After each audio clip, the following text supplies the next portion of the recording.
This is a test to see how resilient this brush actually is. I have literally just washed this out. As a matter of fact, it's still wet from the water, and I have just painted all this green over here.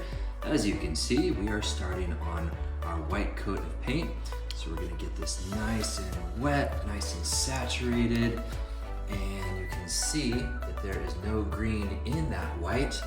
I had washed this out fairly well, but again, it is still wet, so it is not a completely dry brush.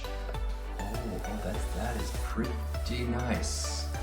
Okay, that's comfortable. So this is one of the larger of the brushes. So if you were doing some quite a bit of large space work, not the little stuff that you're getting all the details, but yeah, that's comfortable.